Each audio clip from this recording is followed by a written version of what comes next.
Saudara-saudaraku, ikhwatu iman, mengapa di dalam Al-Quran betapa banyak balasan bagi orang-orang yang beriman, ya. Allah menyebutkan kurang lebih ada 16 di dalam ayat, 16 macam dalam Al-Quran menyebutkan balasan bagi orang yang beriman.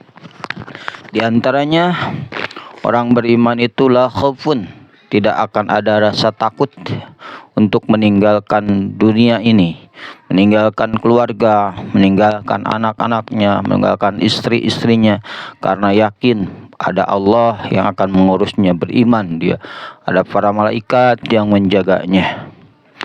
Dan juga yang kedua, orang beriman itu akan merasakan aman, amnu, merasakan aman di alam kuburnya, akan merasakan aman di akhiratnya, tentram dan bahagia. Yang ketiga, orang beriman itu di dunia ini akan diberikan kehidupan yang baik, ya, hayatan thayyibatan, kehidupan yang baik di dunia ini, mempunyai istri-istri yang baik, anak-anak yang soleh dan solihah, harta yang baik, dan lain sebagainya.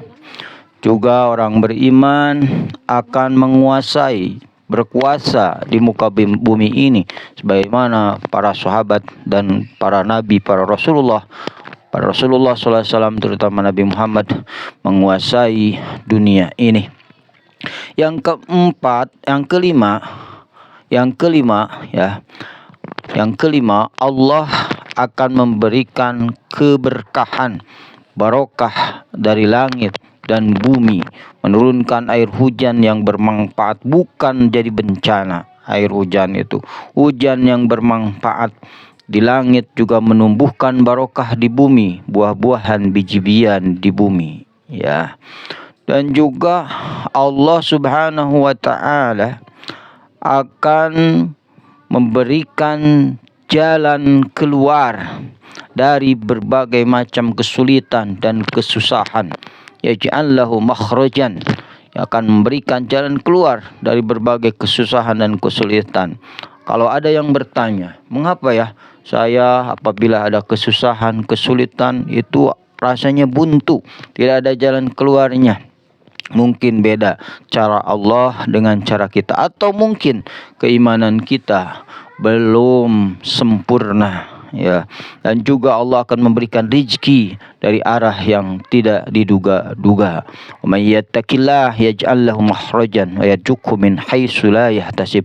Dan masih banyak sekali ayat-ayat Allah yang memberikan keutamaan, pahala, balasan bagi orang-orang yang beriman. Mengapa? Ya, betapa banyak dan betapa luar biasanya balasan bagi orang yang beriman. Ternyata iman itu mudah diucapkan, tapi sangat sulit untuk dilaksanakan atau diamalkan.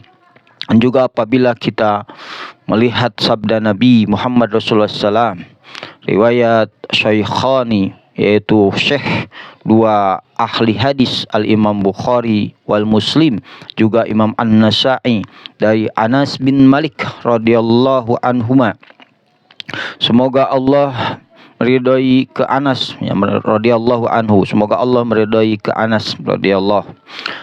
Anin Nabi sallallahu alaihi wasallam, dari Nabi sallallahu alaihi wasallam, qala, beliau Nabi Rasulullah SAW bersabda, la yu'minu ahadukum, tidaklah iman salah seorang di antara kalian. Ada yang menjelaskan tidak sempurna imannya salah seorang di antara kalian, hatta akuna ahabba ilaihi, sehingga keberadaanku, ya, keberadaan Nabi Muhammad Rasulullah SAW, ahabba ilaihi, lebih kamu cintai daripada dirinya, olehnya, lebih, ya, sehingga Rasul ahabba, hatta akuna ahabba ilaihi, sehingga keberadaanku, kata Nabi, lebih kalian cintai, ya.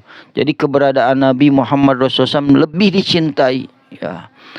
daripada min walidihi, daripada orang tuanya. Kita sayang, bakti harus kepada orang tua itu. Memang kita berterima kasih orang tua yang telah mengurus, melahirkan kepada kita, maka kita wajib berbakti, mendoakan kepada kedua orang tua. Tapi Rasul itu harus lebih dicintainya daripada mencintai orang tua. Mengapa? Karena Rasul itu manusia, sosok manusia yang membimbing kita, akan menyelamatkan diri kita. Sementara orang tua kita tidak bisa menyelamatkan nanti di akhirat. Dan juga wawaladihi, keberadaan Rasulullah SAW lebih dicintai daripada anak-anaknya, anak-anak kita. Kita mencintai, menyayangi anak. Bila sakit diobati, apabila dia butuh jajan dikasih jajan, apabila buat kebutuhan kasih. Tapi kita beratnya ini harus mencintai Nabi itu melebihi cinta kita kepada anak-anak kita. Sudahkah kita mencintai Rasulullah SAW lebih daripada mencintai anak-anak kita? Wan nasi ajmain, dan seluruh manusia yang kita cintai, yang kita hormati, maka kita harus melebihi cinta kepada Nabi itu harus, yaitu lebih daripada cinta kepada manusia seluruhnya. Mengapa? Itu sangat beratnya. Mengapa? Rasulullah SAW itu bukan bagian dari keluarga kita. Kita belum pernah bertemu dengan Rasul. Kita belum melihat wajah Rasul. Tapi kita harus diikhtiarkan. Cinta ikhtiari, diusahakan. Kalau kita ingin disebut iman, ini beratnya. Makanya balasan bagi orang yang beriman itu sangat berat, sangat luar biasa, sangat banyak sekali, dan nikmatnya luar biasa. Karena iman itu membutuhkan ilmu. Kita tidak akan bisa mencintai Nabi Muhammad Rasulullah SAW bila kita tidak mengenal Rasulullah SAW. Kita tidak bisa membuktikan iman kita kepada Nabi Muhammad Rasulullah SAW, yaitu dengan cara mengikuti sunnah-sunnahnya, mengikuti, mencontoh perjuangannya, dan juga mengajarkan, menyebarluaskan syariat-syariatnya, dan berkorban membela agamanya, agama Rasulullah, dan juga menyayangi, mencintai orang-orang yang disayangi oleh Rasulullah SAW. Itulah beratnya. Makanya orang yang beriman kepada Nabi Muhammad SAW, dia walaupun tidak bertemu, dia dirindukan oleh Rasulullah SAW. Itulah hadirin rahimakumullah, yaitu kita tidak dianggap orang yang beriman kepada Rasulullah, kepada Allah Subhanahu wa taala, tidak dianggap, tidak yakin pada Rasulullah sallallahu alaihi wasallam, kepada Allah Subhanahu wa taala. Makanya iman kepada Allah dan iman kepada Rasul itu di dalam syahadat kita itu disegandengkan, sejajarkan. Asyhadu alla ilaha illallah, asyhadu anna Muhammadar Rasulullah. Saya bersaksi dengan iman bahwa tiada yang hak disembah, diibadahi kecuali Allah Subhanahu wa taala, dan aku bersaksi bahwa Nabi Muhammad Rasulullah SAW itu adalah utusan Allah Subhanahu wa taala.